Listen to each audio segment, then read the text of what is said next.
Bom, sobre a questão da Covid, eu assisti agora há pouco uma discussão interessante entre dois médicos na televisão, destacando o fato que sobre a necessidade, debatendo o problema da necessidade da terceira dose. Veja, já um conjunto de especialistas se posicionando que, nesse momento já, seria necessário suspender a vacinação dos mais jovens. Isso quando o Brasil vacinou cerca de menos de 30% da população com as duas doses, para imediatamente passar a vacinação dos mais idosos pela terceira dose. Né? Isso por conta da crise que já vem se alastrando, por exemplo, no Rio de Janeiro, com a variante Delta, que cresce de maneira significativa. Né? O pessoal lembrava assim, São Paulo está bem próximo do Rio, né? não fica a milhas de distância, pelo contrário, são um pouco mais de 400 quilômetros. Os dois principais, também já há muitos casos em São Paulo. Há um crescimento, ainda não chega a ser uma explosão, mas há um crescimento de internação dos mais idosos. E, bom, o país está passando aí, vai ultrapassar amanhã a marca de 575 mil mortos oficiais. A gente sabe que são números totalmente falsificados, ou, dito de palavras mais amenas, subnotificados, né, como costumam assinalar. E, bom, um dado importante é o seguinte: o país não conseguiu nem vacinar todo mundo com a primeira dose. Né? Menos de 30% receberam as duas doses. E já estaria colocada aí a necessidade da terceira dose. Em geral, veja-se que é um problema para todas as vacinas. Israel está começando, se eu não me engano, é o país no mundo com maior índice de vacinação per capita.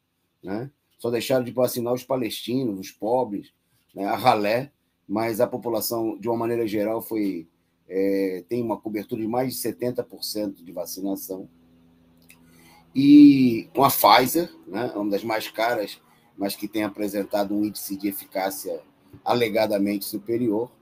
E no Brasil, a situação, além de ser desesperadora, né, nós temos aí uma cobertura de uma parcela muito grande com vacinas de qualidade duvidosa, no mínimo. Né? E, bom, um outro dado importante, porque é uma situação de alcance internacional, é que cerca de apenas 10% da população mundial foi vacinada. Né? Então, se coloca o debate sobre a terceira dose, que também é um debate, como todos os que a gente viu durante a pandemia, de caráter comercial. Né? Porque para as empresas, para os monopólios de vacinação, é melhor vender mais doses para quem tem dinheiro para pagar, né, do que ampliar a cobertura e vacinar, por exemplo, países inteiros do mundo que têm 90% da população mundial que não está vacinada. Né? Eu destacaria um exemplo que tem a ver com tudo que nós vamos discutir nesse programa de hoje, que é o caso do Afeganistão. Né? Os Estados Unidos é um dos países com maior alcance vacinal. No entanto, né, o Afeganistão, ocupado nos últimos 20 anos pelos Estados Unidos, teve apenas 0,56% da sua população vacinada com duas doses. Ou seja, só vacinaram os funcionários dos Estados Unidos.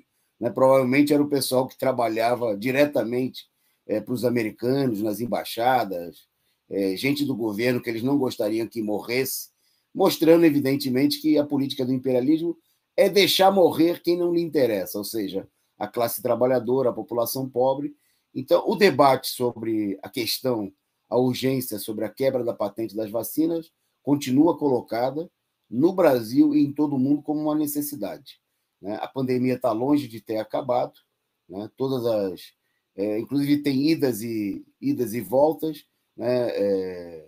Tem caso São Paulo, por exemplo, desse final de semana, decretou aí a abertura de tudo, mas já tem uma preocupação. Eu vi agora há pouco Belo Horizonte vetando novamente o problema do acesso aos estádios e assim por diante. Quer dizer, é preciso, sem a quebra da patente da vacina e sem o controle popular da vacinação, né, é evidentemente que essa situação não se resolve, né, a não ser no noticiário da imprensa calhorda, golpista, que procura apresentar que as coisas estão sempre melhores do que realmente elas se encontram.